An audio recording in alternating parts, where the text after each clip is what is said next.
Hey everybody, in this video we're going to go over some swing tips that you shouldn't listen to help out your golf game.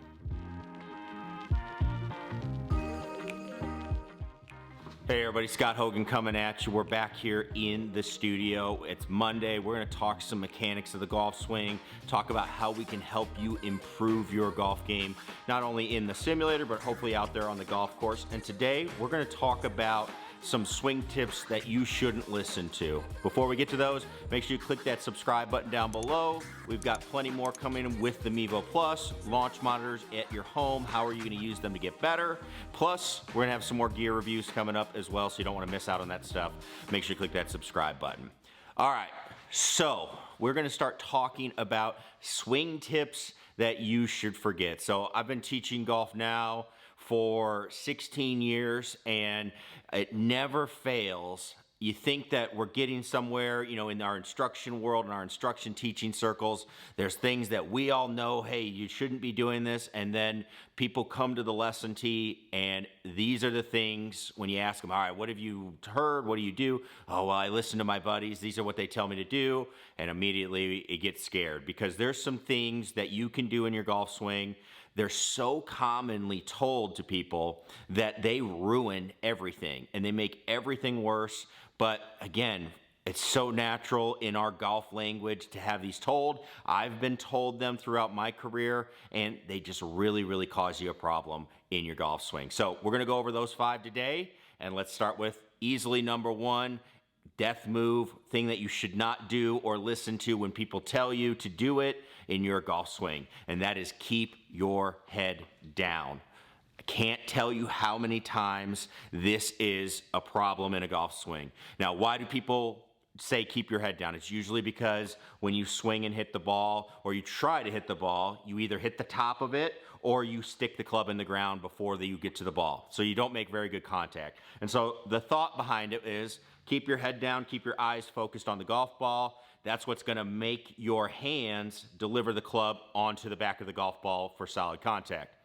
Guess good idea, and you're gonna see a lot of these ideas, they're kind of floating in, you know, where like you can see maybe why they thought it was a good idea or how it ever got into the golf world, but it's actually a huge problem. What really happens when you keep your head down is you get your head down, you keep your shoulders from moving. Your shoulders get stuck because you've put your chin into your chest, your neck is crunched up, and now your shoulders and your body cannot turn.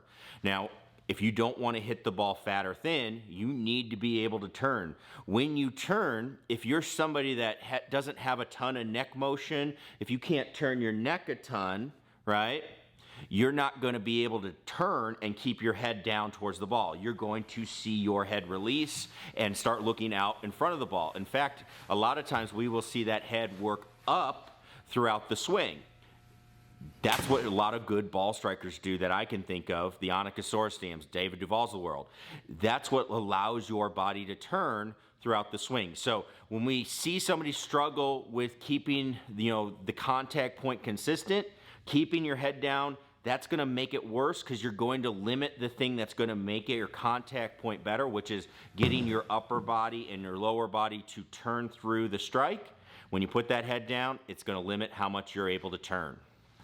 All right, number 2 on that list, that's going to be you don't use your hands, don't use your wrists. You're too wristy in your golf swing, that your wrists are going to lock throughout the golf swing. Now, where does that come from? That comes from our era of photos and using still cameras. When you look at that still camera, I think we've all seen that picture when somebody's going into impact. You see that club coming down and the wrists look really firm at impact where the club is leaning forward.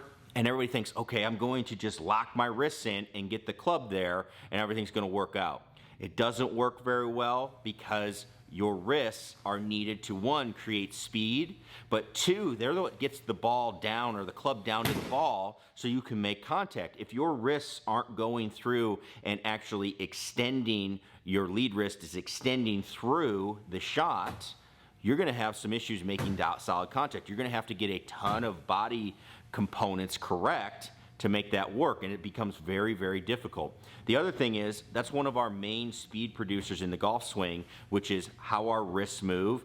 Also, if we lock our wrists, we lose the ability to control where the club face goes. A lot of times I see people that lock their wrists, they have a really hard time having loft on the shot because they just slam the club into the ground with that face leaning straight towards the ground.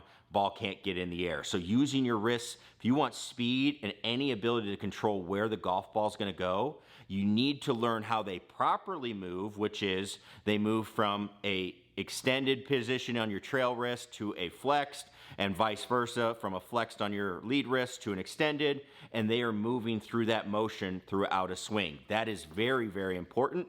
You're going to see a theme through here. We don't want to restrict too much when we are making a golf swing. All right, number 3. This one's a big one. It's becoming more and more prevalent that this was an error in golf instruction throughout the years. That is, when we make a backswing, there was this idea that you want to restrict your hips. So this comes from the days of X Factor, saying, hey, my upper body is going to turn, my lower body is not going to turn, and because there's that resistance, that's going to create some stretch. Now, the problem with that is you're going to have some issues generating power. It causes a lot of issues with your back, and we're seeing that nowadays. The people that are struggling with lower back injuries were usually your resistors when they were swinging when they were younger. And also, it has an issue where we cannot get the club back. If you're not flexible enough to get that golf club back with your upper body by restricting your hips, over the top moves, all of those things are going to be really tough to battle. You're going to have those very prevalent in your swing. So what we'd rather see is get your hips to turn on the way back. We like that motion. Now, do we have to refine that motion sometimes? Of course. But we see a lot of people that hit the ball a really long way. They let that body work on the way back. That helps them get the club in a better position, more consistent on delivering the club on the way down. Now, number 4 is very similar to the restrict your hips motion, but this is now on the downswing. I see this one all the time, and people will get told, all right, if you're missing the ball or you're slicing the ball, they say, oh, you're not getting your hips through. Well, one of the things you have to realize is when you are getting your hips through, if you're slicing it, your hips don't need to get through more necessarily, because that's going to be something that makes the club face stay open. If you're slicing the ball, the club face is open. When we turn and fire our club or our body through, the club has no chance to catch up and square up. So that's why it can be a good thing for good players to work on getting their pivot and their hips through, because they have a tendency to hook the ball. They have a tendency to pull it, overdraw it where the face is too shut. So working on getting your hips through, that can be a very good thing, because that's going to stabilize the face and make it not hook. Now, if you're somebody that is struggling with that slice, again, what do we like to see? I'd rather see my hips be a little bit more quiet and my hands and arms get the club lined up. From there, then I can work my hips through together with the golf club, but I don't want to just get all the way to the top of the backswing and fire the hips through. That club's going to get stuck. A lot of times the face gets super open, and we're going to have issues with contact and controlling the golf ball. So something, if you want to do it in your swing, you need to do it with some guidance on how to do it, and make sure you have all the right positions first before you start trying to get those hips through in your golf swing. And number 5, we have now the 5 things that we see in our golf swing. This is number 5. This one, I think, has become a little bit more, it's a little bit newer in golf instruction, where we have to look at how we move in the swing. There's been an era with over the last 10, 15 years, I'd say, where the idea was you didn't want to move your head. Keep your head still. So this isn't just with keeping your head down, but this is how my head moves side to side. And the thing about it was, when we would make a swing, we wouldn't want to see people swaying off the golf ball, because then they had to move back and it was hard to get back to the ball and make good contact. Now, the issue with that is when you start restricting, again, that's very, very uncomfortable for the body, and you start losing a lot of power. So people that we see do it correctly, we actually see that head move laterally off the ball a little bit, especially early in the golf swing. Bryson DeChambeau, he is doing that now. He used to keep his head as centered as he could. Now when he's trying to hit the ball farther like he is now, he's starting to try to move that head off. You think you see a lot of the best ball strikers do this. They let that head move a little bit. Now, you want to be careful because this is not a sway that you're doing.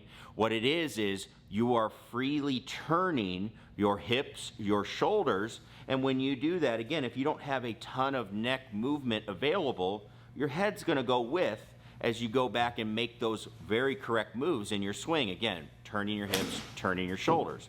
Now that's going to help you get the club in better positions. When I do that, my head's going to start to sway off the ball just a little bit. Again, you have to pay attention to everything else going on and be careful about it. When I keep my head very still, if I don't have, especially if you're somebody that doesn't have a lot of neck mobility, you're going to give away your ability to do some of the other things that I think are more important in the swing. I think we found that are more important as well. So again, it's a move that lets us get some distance and power in our swing, but it's also a move that if we need to be able to turn and get the club into a proper position, we have to let our head be a little bit more free so that we can get to those important positions and then work our way back through, again, proper motions in our swing. So I don't like to keep our head still, restrict the head. Don't want to actively move it either, but I want to see it be free to move as the rest of the body moves correctly in the swing.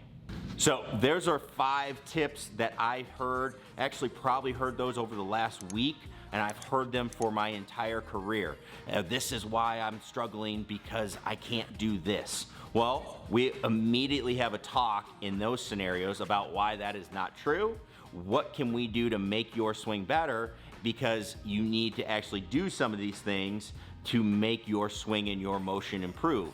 If you actually were to do any one of these 5 tips, I think you would really inhibit your motion and create a lot more problems in your swing that would make it even tougher to be consistent and hit it farther and hit it straighter. So we don't want to do these 5 things if we can help it, and these will help your golf game, so give it a shot as you go through.